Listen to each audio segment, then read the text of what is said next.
ये आकाशवाणी है। प्रस्तुत है कार्यक्रम सुर्खियों में। इसके अंतर्गत सुनिए, रबी फसलों में न्यूनतम समर्थन मूल्य की मंजूरी हेतु केंद्रीय मंत्रिमंडल के निर्णय पर चर्चा।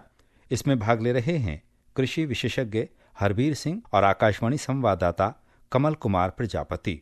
केंद्रीय मंत्रिमंडल की बैठक में लिए गए एक अहम फैसले में 2023-24 के लिए रबी सीजन की 6 फसलों के नए तय न्यूनतम समर्थन मूल्य यानी एमएसपी को मंजूरी आज दे दी गई। केंद्रीय मंत्री अनुराग ठाकुर ने प्रेस वार्ता में मूल्य वृद्धि की फसलवार जानकारी देते हुए ये बताया कि प्रति क्विंटल के हिसाब से गेहूं का जो मूल्य है वो 110 रुपए बढ़ा है और इससे उसकी खरीद कीमत 2125 रुपए हो जाएगी। इसी तरह से जौ 100 रुपए बढ़कर 1735, चना 105 रुपए बढ़ा है। उसी तरह मसूर में 500 रुपए की बढ़ोतरी की गई है, सरसों में 400 रुपए की बढ़ोतरी की गई है और कुसुम में 209 रुपए की बढ़ोतरी हुई है। हरवीर जी, जिस तरह से सरकार का लक्ष्य है कि किसानों को उत्पादन में मुनाफा हो और फसल उपजाने में जितनी लागत होती है उसकी खरीद से किसानों को अच्छा मुनाफा मिले, तो इस दिशा में आज का ये निर्णय आप कैसे देखते हैं? दो चीजें अहम है इसमें। एक तो मैं कहूंगा कि अभी रबी सीजन की बुआई शुरू हुई है, सीजन शुरू हुआ है। उसके पहले शुरू में ही न्यूनतम समर्थन मूल्य की घोषणा का अर्थ है कि किसान के पास जो जानकारी है उसके आधार पर वो फैसला लेगा, एक इन्फॉर्म डिसीजन लेगा कि किस फसल को उसको इस सीजन में प्राथमिकता देनी चाहिए। तो इस प्रिंसिपल के हिसाब से ये समय से लिया गया फैसला है। एक तो ये पॉइंट है।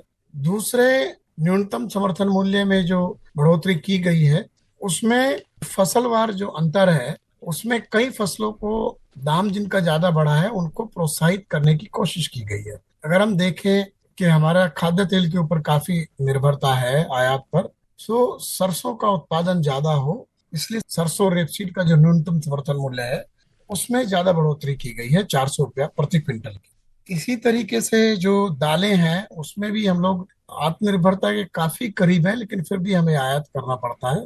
इसलिए ये आयात की निर्भरता खत्म हो, किसान दालों का ज्यादा उत्पादन करें। तो मसूर जो इस सीजन की दाल है उसके न्यूनतम समर्थन मूल्य में 500 रुपये प्रति क्विंटल की बढ़ोतरी की गई है। तो ये दो महत्वपूर्ण ऐसे कारक हैं फैसलों के पीछे जो हम इस कैबिनेट के फैसले में देख रहे हैं। हरवीर जी, केंद्रीय मंत्री अनुराग ठाकुर ने 2018 के वित्त बजट का जिक्र किया जिसमें किसानों को लागत का 1.5 गुना लाभ देने के लिए सरकार की योजना की रूपरेखा रखी गई थी। 2014 के मुकाबले अब तक जो फसलों के बढ़ते हुए एमएसपी के बारे में भी उन्होंने बताया और जैसे उदाहरण दिया कि गेहूं का एमएसपी 100% बढ़ा है, यानी दोगुना अब मूल्य बढ़ गया है। ऐसे सरसों का 104%, चना 66%, मसूर लगभग 85%। तो कैसे किसानों को इससे अतिरिक्त लाभ मिलने में मदद मिल रही है?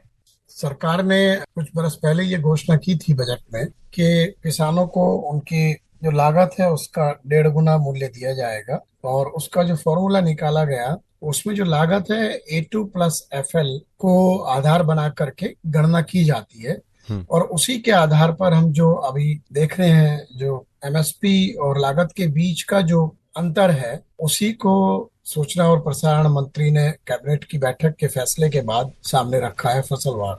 आपने जैसा कि जिक्र किया कि सरकार का फोकस अब है कि उत्पादकता और ज्यादा बढ़े और विशेषकर कुछ फसलों में जैसे सरसों और मसूर का आपने जिक्र किया, तो किस तरह से इसमें आप बीते सालों में जो उत्पादन क्षमता है उसके बढ़ते हुए स्वरूप को आप देख रहे हैं जिससे कि सरकार भी इस दिशा में ध्यान दे रही है कि किसानों को अतिरिक्त लाभ मिलने से किसान इस फसल की ओर अपना रुझान दिखाएं? देखिए, दालों में हमें बहुत अच्छे नतीजे मिले हैं और उस वक्त के जो वित्त मंत्रालय के चीफ इकोनॉमिक एडवाइजर थे डॉक्टर अरविंद सुब्रमण्यम, जो रिकमेंड किया था कमेटी ने, उसको आधार बना करके एक तरीके का नीतिगत बदलाव किया। दालों के न्यूनतम समर्थन मूल्य में काफी तेजी से बढ़ोतरी की गई, कुछ वर्षों में बोनस भी दिया गया और हम लोग जो दालों का उत्पादन करीब 170 लाख टन के करीब करते थे उसको हम 250 लाख टन के आसपास पहुंच गए।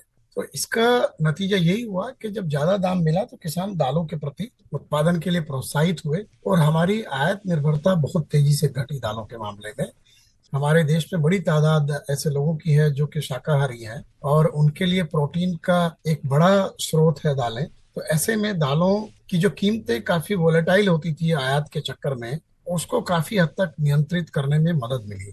तो ये एक सकारात्मक रहा। सरसों का जो दाम है उसमें भी इधर काफी अच्छी बढ़ोतरी हुई है पिछले कुछ वर्षों में, क्योंकि ये हम जो खाद्य तेलों के ऊपर आयात निर्भरता है, और जो पिछले 2-3 महीने को छोड़ दें उसके पहले लगातार खाद्य तेलों की कीमतों में बड़ी तेजी से आई, क्योंकि हमारा जो आयात था, हम दुनिया के बड़े आयातक हैं और वैश्विक बाजार में खाद्य तेलों के दाम में काफी तेजी आई थी।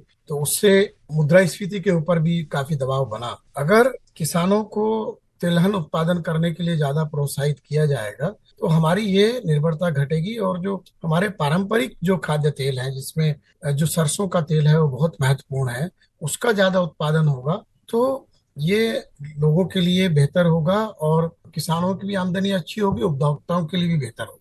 एक आम सवाल अक्सर लोगों के बीच शर्वीर जी यह आता है कि जब न्यूनतम समर्थन मूल्य तय किए जाते हैं तो उस वक्त एक मुद्दा महंगाई का भी आता है, चाहे वो तिलहन हो, दालें हो या दूसरा अनाज हो। तो क्या न्यूनतम समर्थन मूल्य के बढ़ने से इन अनाज, दाल या तिलहन के जो रोजमर्रा की जिंदगी में इस्तेमाल होते हैं आम व्यक्ति के, उनका मूल्य भी प्रभावित होता है इससे? इस पर आप क्या कहेंगे? कैसे इस मामले में संतुलन बैठाया जाता है जिससे कि किसानों को भी ध्यान में रखा जाए और एक आम व्यक्ति को भी?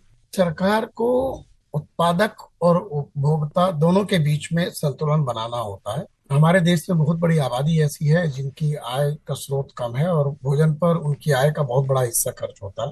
तो सरकार हमेशा कोशिश करती है कि इस तरह के नीतिगत उपाय किए जाएं जिसमें उपभोक्ताओं का हित भी संरक्षित रहे और जो उत्पादक है उसको भी अपने उपज का बेहतर दाम मिल सके। इसीलिए जो न्यूनतम समर्थन मूल्य व्यवस्था है और सरकारी खरीद की व्यवस्था है उसको चलाया जाता है, और इसमें जो गणना होती है, जो इनपुट कॉस्ट होती है किसानों की भी, उसको भी ध्यान में रखा जाता है। लेकिन इसमें कई बार आयात और निर्यात से संबंधित नीतियों को भी उस तरीके से बनाया जाता है जिससे कि उपभोक्ताओं के हित जो है वो संरक्षित रहे। जैसा कि अगर आप देखेंगे कि इस साल जो है, पिछला जो रबी का सीजन था उसमें गेहूं के उत्पादन में कुछ कमी आई थी और हम लोग निर्यात कर रहे थे। उसके पहले साल हमने करीब 70 लाख टन से ज्यादा गेहूं निर्यात किया।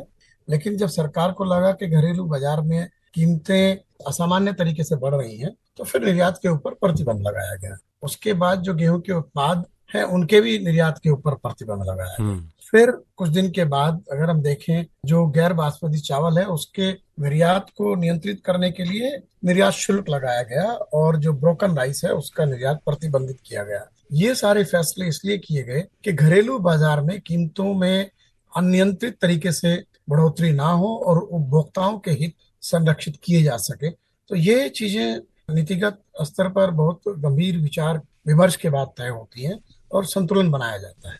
आज के विषय से इतर अगर एक प्रश्न मैं इस संबंध में आपसे करूं कि कल जैसे प्रधानमंत्री ने कृषि अनुसंधान संस्थान दिल्ली में किसान सम्मान सम्मेलन का उद्घाटन किया था, तो इस अवसर पर देश में लगभग 600 किसान समृद्धि केंद्रों का भी उद्घाटन किया गया, जिसमें कि खाद की बिक्री से लेकर मिट्टी की जांच और अन्य तकनीकी जानकारियां किसानों को एक ही स्थान पर उपलब्ध हो सकेंगी। तो इन समृद्धि केंद्रों का क्या महत्व है? देखिए, ये एक अच्छा कदम है क्योंकि देश में जो उर्वरक बिक्री केंद्र है वो तो पहले से मौजूद है और वो सिर्फ उर्वरक बेचने का काम करते हैं। अगर उनको किसान समृद्धि केंद्र में उनको तब्दील कर देंगे, जो नाम दिया गया उनको प्रधानमंत्री किसान समृद्धि केंद्र, तो वहां पर किसान सिर्फ उर्वरक लेने नहीं जाएगा, वहां पर एक तो फसलों के बारे में जानकारी हासिल कर सकेगा, जो फसलों में लगने वाली बीमारियां हैं उनके बारे में उसे जानकारी मिलेगी, वो उर्वरक के साथ वहां से बीज भी खरीद सकेगा, और जो उसके खेत की मिट्टी है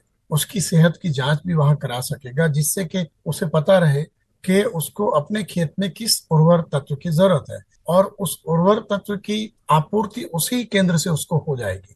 एक ही जगह पर इनपुट मटेरियल और अपनी फसल के बारे में जानकारी उसको मिलेगी, जिससे उसका उत्पादन भी बढ़ेगा, लागत भी कम होगी। हरवीर जी, बहुत बहुत धन्यवाद हमसे जुड़ने के लिए। धन्यवाद। अभी आप सुन रहे थे रबी फसलों में न्यूनतम समर्थन मूल्य की मंजूरी हेतु केंद्रीय मंत्रिमंडल के निर्णय पर चर्चा। इसमें भाग ले रहे थे कृषि विशेषज्ञ हरबीर सिंह और आकाशवाणी संवाददाता कमल कुमार प्रजापति। ये कार्यक्रम आकाशवाणी के समाचार सेवा प्रभाग द्वारा प्रस्तुत किया गया। इसे आप हमारे mobile app news on AIR और YouTube channel news on AIR official पर भी सुन सकते हैं। इस कार्यक्रम के संबंध में अपनी प्रतिक्रिया आप हमें ईमेल कर सकते हैं। पता है airnhdtalks@gmail.com। ये कार्यक्रम फिर से सुनने के लिए लॉग ऑन करें हमारी वेबसाइट newsonair.nic.in।